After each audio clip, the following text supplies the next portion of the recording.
Get in here. What's going on? Shut up. My father-in-law suddenly dragged me into the closet. I managed to grab my phone, and the screen showed it was 2 a.m. What's the meaning of this? Just be quiet. I had no idea what was happening. Why was I shoved into this closet with my father-in-law? It made no sense at all. Hey! The closet was barely visible by the light of my phone. My father-in-law looked at me and put his finger to his lips. Does he mean to be quiet? From the moment I first met him, my father-in-law always seemed cold and spoke very little. So I never knew what he was really thinking. I feel like it's gotten worse since my mother-in-law passed away. I had no choice but to follow his instructions in silence. Take a look outside. Outside? My father-in-law said that to me in a small voice. Just as he said, I peeked through the crack of the closet to the outside. It was dark and hard to see. How long do I have to stay here? About 8 minutes had passed since I entered the closet. That's when my father-in-law tapped me on the shoulder and pointed outside. And there, an unbelievable sight caught my eye. Who is that? I couldn't help but let out a voice. Looking closely, I could see something glinting in their hand, illuminated by a faint light. Run. At those words, my body moved on its own. I flew out of the closet and ran out of the room at full speed. Right after that, I called the police. I never imagined something like this would happen. I'm Sarah, a 35-year-old office worker. I married my current husband, Mike, 2 years ago. Marriage? I mean, don't you think it's about time? Well, I guess so. There's a group date coming up. What do you think? A group date? I'm not really feeling it.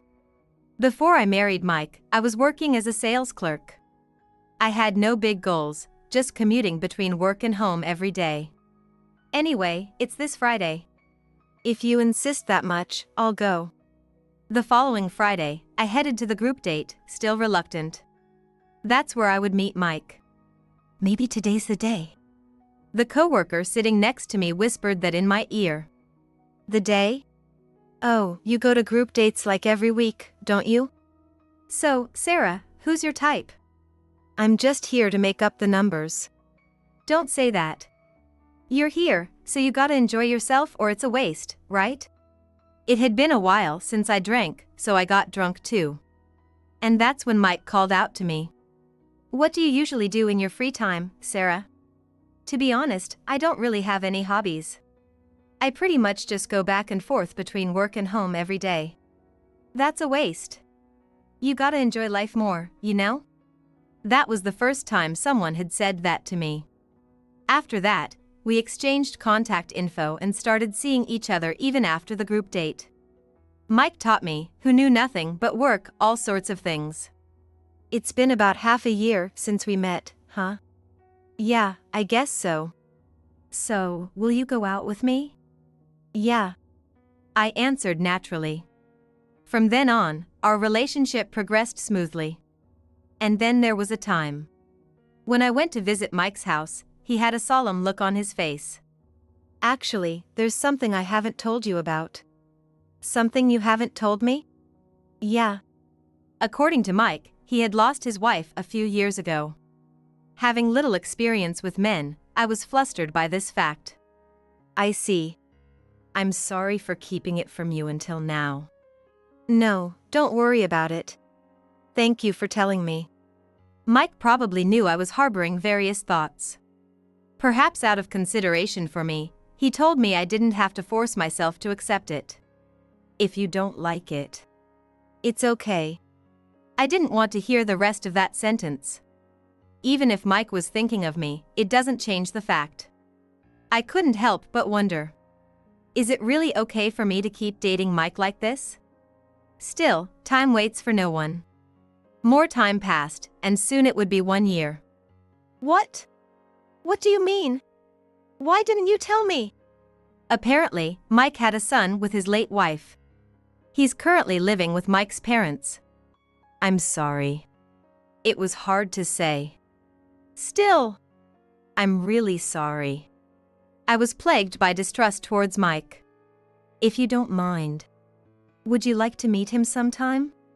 Huh. To be honest, I didn't want to meet him. But that child is not at fault. Later, when I met Mike's son Tom for the first time, he was only 4 years old.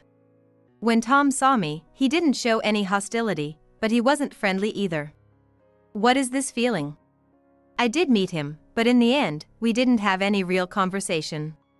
On the way back, I realized the true nature of that discomfort.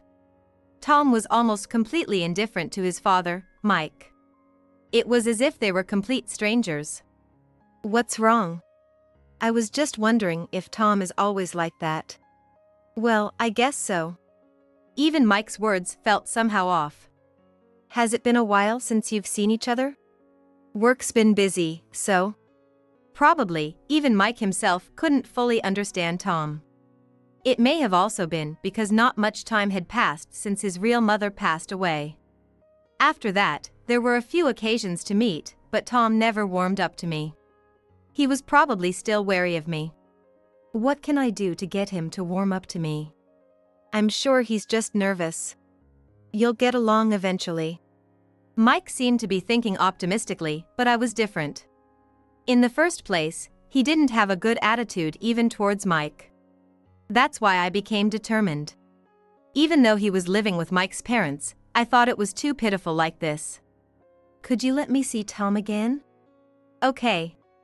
I'll let my parents know next time. Thank you. And then, a week later. I'm sorry. Why are you apologizing? Tom must have wanted to see you too. Right? Oh, yeah. Tom's expression was somewhat lackluster. Are you okay? I called out to him gently. At first, he didn't respond, but I kept calling out to him without giving up. Then, as if my feelings got through to him, he started talking to me. Don't you two seem to be getting along? Huh? You think so? Hey! Let's go play over there together. Well, I think it's fine.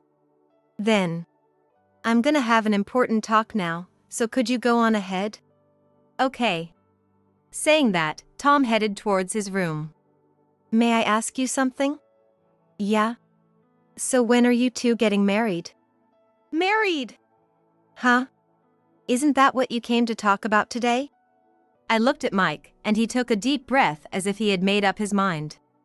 Will you marry me? Yes! Congratulations! At first, I had reservations about marrying Mike because his previous wife had passed away and he had a child. But now, I don't think that way at all. Mike was happy to hear my answer. I thought a new life was beginning. But there was a problem. And that was the presence of my father-in-law. Come on. It's a happy occasion. You should be happier too. Are you sure about this? Huh? There must be more you want to say. He is just awkward. But I'm sure he's happy all the same, so don't worry. Okay. Later, I would come to know that my father-in-law's words were not directed at me. And I would come to face an even bigger problem. After that, Mike and I went to greet my parents. At first, I thought they wouldn't be happy about me marrying a man with a child, but my parents didn't show a single unpleasant face. You're finally getting married too. Now we can rest assured. Please take care of our daughter. Yes! I will definitely make her happy. Blessed by my parents as well, I felt excited about my future life. And so we got married. At first, we wanted to live with just the three of us, me, Mike, and Tom. About that. How about living here together? Here? But is that okay? It's fine. I glanced at my father-in-law, but he neither agreed nor disagreed. But I could understand what my mother-in-law was saying too. Seeing Tom's attitude towards Mike, I did have some concerns. Besides, you're both working, right? If you live with us, we can watch Tom for you. That might be better, let's do that. I agree. And so we ended up living with Mike's parents. And the happy thing was, they even renovated the house for us to live there. Please take care of us from today. We're the ones who should say that. Rest well today at least. Thank you very much. We were allowed to use the room that Mike had originally been using. It had already been renovated and was more spacious. It's so much more spacious, it's like a different room. I can't believe they did this much for us. I know. We have to show our gratitude. It was when I was putting our things away in the closet. I found a box in the back. What could it be? Even though I knew it was wrong, I couldn't help but be curious about what was inside. When I finally opened the box, inside were photos of Mike's late wife, her accessories, and such. What are you doing? Oh! For a moment, it felt like time had stopped. I'm sorry. But this is... So you found it, huh? Those are things I kept for Tom's sake. I couldn't just throw them away, you know. I understood what he was trying to say. But still, seeing them made me feel discouraged. Even though I thought I understood it couldn't be helped, somewhere in my heart it still bothered me. I'll take care of that later. Okay. And then, about 2 weeks after we started living with Mike's parents, my father-in-law, who had only exchanged the bare minimum greetings, started talking to me on his own. Have you gotten used to living here? Yes. Thanks to you. I'm having a very comfortable time here. I see. My father-in-law still seemed like he wanted to say something to me, but after saying just that, he went off somewhere. What was that about? Then, from behind me, my mother-in-law spoke to me. I'm sorry. He's been awkward since long ago. But it's not that he dislikes you. I see. Even though I thought it would be okay based on my mother-in-law's words, I still couldn't help but think that maybe he did dislike me. And that's not all. It was on a Sunday afternoon. Sorry. I got called in by the company. I gotta go for a bit. Oh, I see. Oh. Then, there are some documents I want to pick up from my company too. Maybe I'll go with you part of the way. It was when I said that. Don't bother. Huh? I was stunned by my father-in-law's sudden words. I didn't even know how to respond. It'd be sad if Tom was left alone, wouldn't it? Yes, you're right, I'm sorry. I was suddenly scolded. I understood that he said it out of consideration for Tom, but I didn't think he'd go this far. I don't really get it, but I'm gonna go. See ya. Wait a sec. Mike ran out as if escaping. Today, Tom was home too, but it was the first time I was alone with my father-in-law, so I got nervous. At this time, I still hadn't realized his true intentions. After that, my father-in-law started encouraging me to be with Tom as much as possible. I feel like your dad's been really hard on me lately. That's nothing new, is it? Aren't you just being too sensitive? That's not true. He definitely hates me. What a pain. I didn't miss hearing Mike mutter that. What did you just say? Nothing. I didn't say anything. You definitely just said it's a pain. I didn't say that. This kind of exchange continued for a while after that. In the end, maybe because he got tired of this exchange, Mike said he had work and left. What in the world? After that, the kind Mike from before we got married disappeared. He started belittling me and verbally abusing me, and his tyrannical behavior became conspicuous. I didn't do anything, but I definitely feel like his love for me has grown cold. Is Mike gonna be late again today? Yes. It seems so. Saying that, he's probably out playing around, isn't he? There's no way that's true. You don't know that for sure, do you? I didn't know if he was playing around or not, but Mike would say it's an important time and come home around the time the date changed almost every weekday. That kind of life has been going on for a while now. Sorry, but I'm staying over at the company again today. Again today. It can't be helped. I know, but you haven't been properly talking with Tom lately either, have you? That's not true. Sorry, I gotta get back to work now, so I'm hanging up. I'm counting on you over there. If days like this continue, I can't help but sigh. And that's not the only thing I'm worried about. Mike still isn't coming home, huh? Yes. You need to keep a tighter rein on him, don't you think? Yes, you're right. You might end up regretting it later. What do you mean by that? But my father-in-law didn't answer.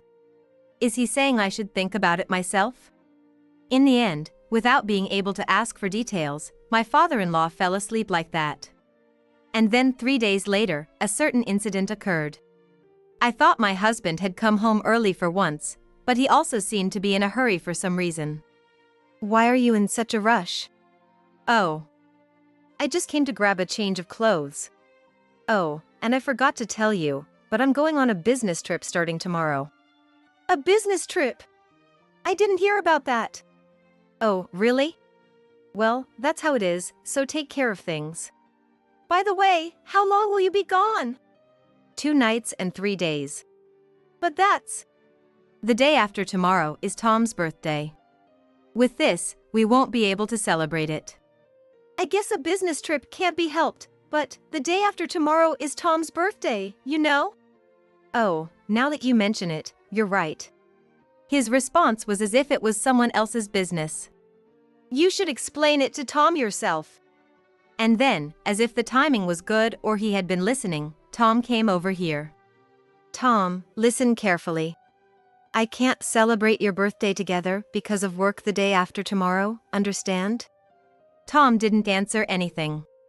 Then, is there anything you want? You can say whatever you like. Even when I talked to him, Tom just stared at Mike without saying anything. He won't know if you stay silent. Mike started getting irritated seeing Tom's attitude. Hey! Why don't you say something? Then Mike raised his fist and pressured Tom for an answer. What are you doing? This is discipline. There's no way that's true. This is just abuse. I don't have time for this. He's your son, isn't he? This kid is. Leaving his sentence unfinished, Mike left. I'm sorry, it's okay now.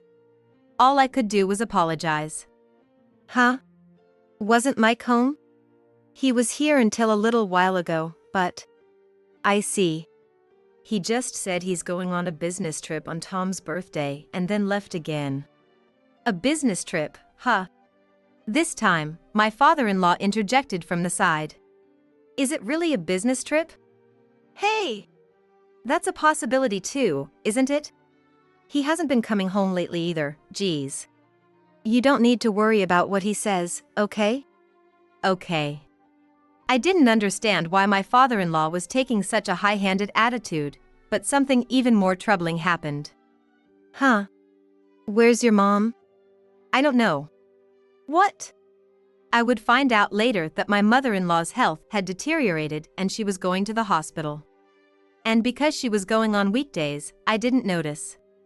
I'll take care of the housework. Please rest. But Sarah, you have work too. It'll be a burden on you. I'm more worried about that.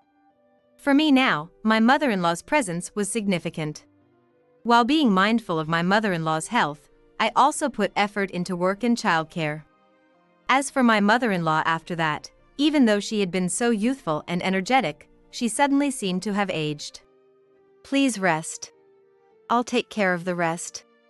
It's fine. Moving around a bit makes me feel better too. Your health is more important right now. Really. Sorry about this.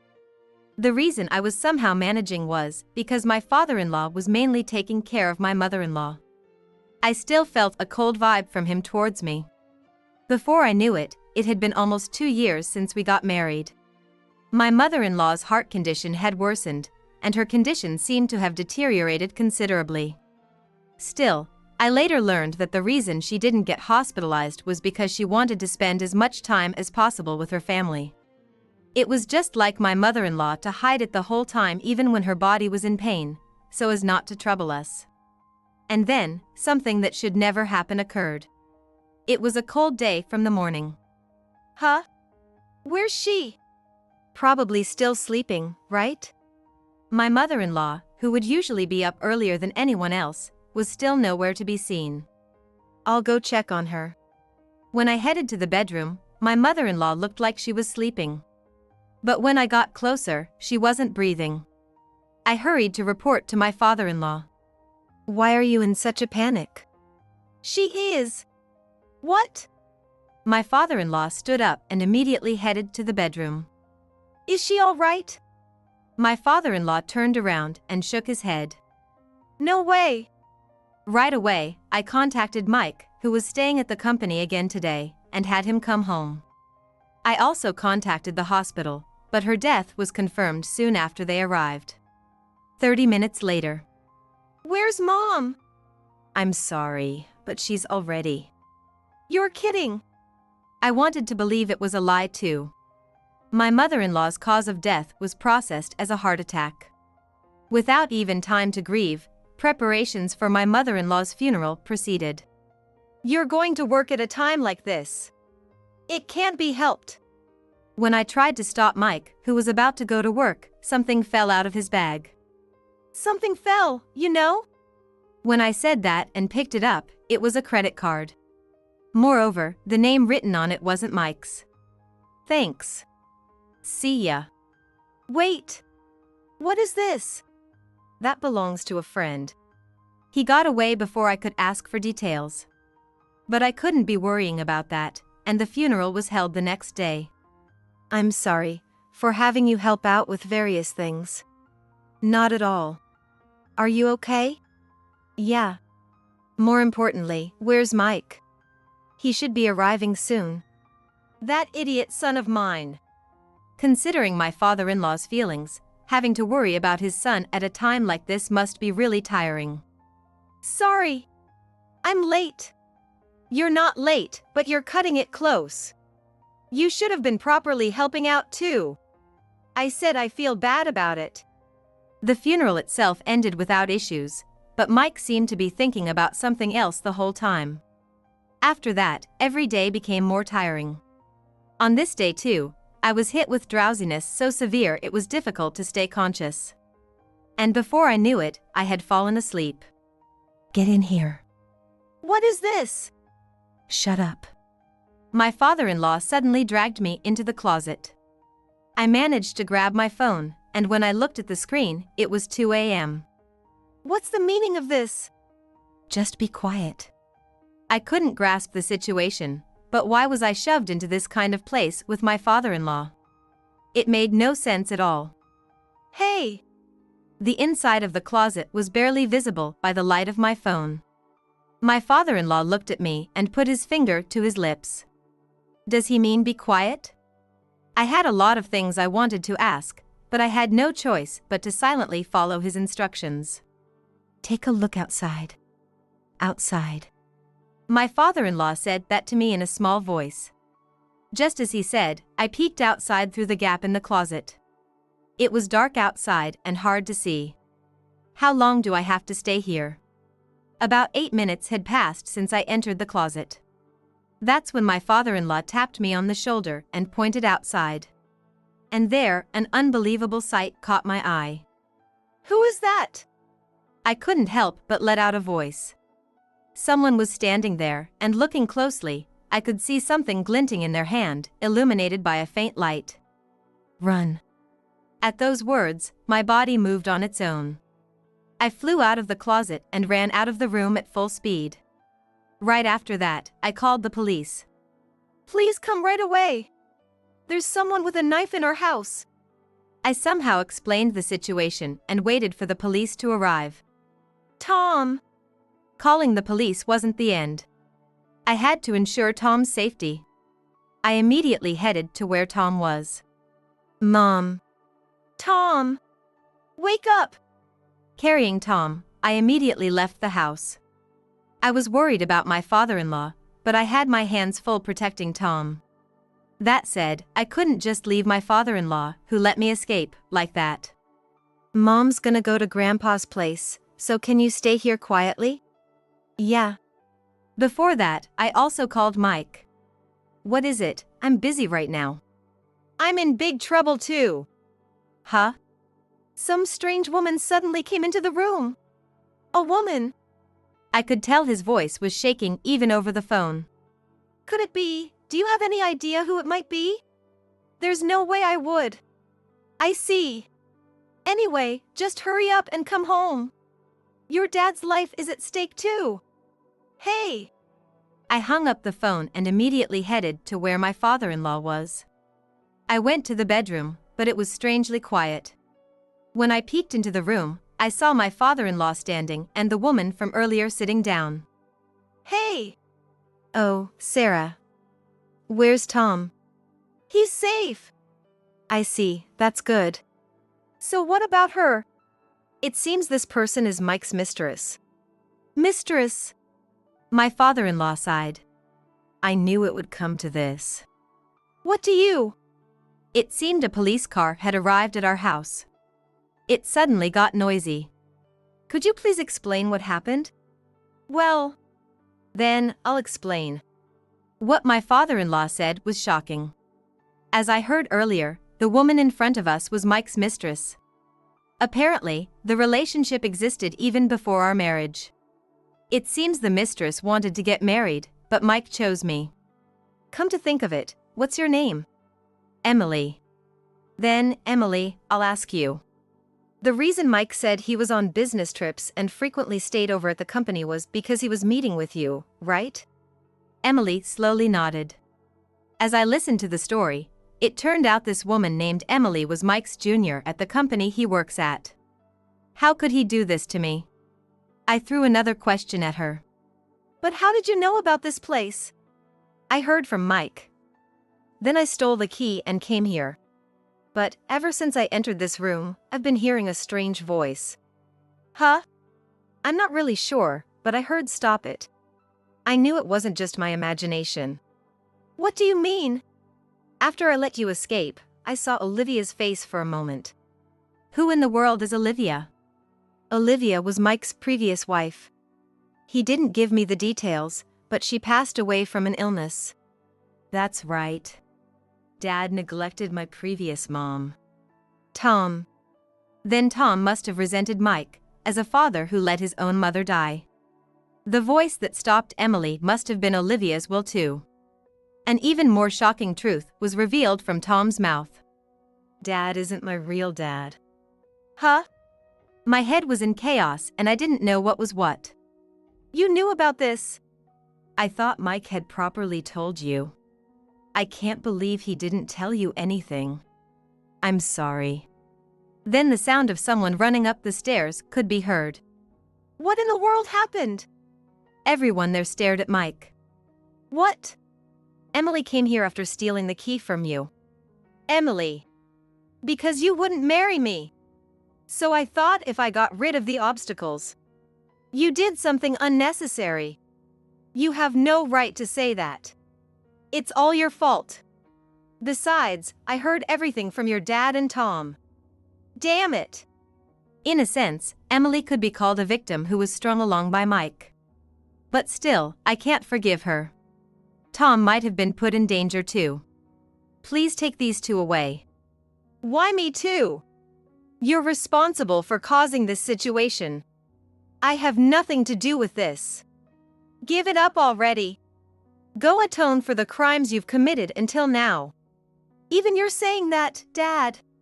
If you do something like this, of course Olivia would hold a grudge against you. What do you mean? Figure that out yourself.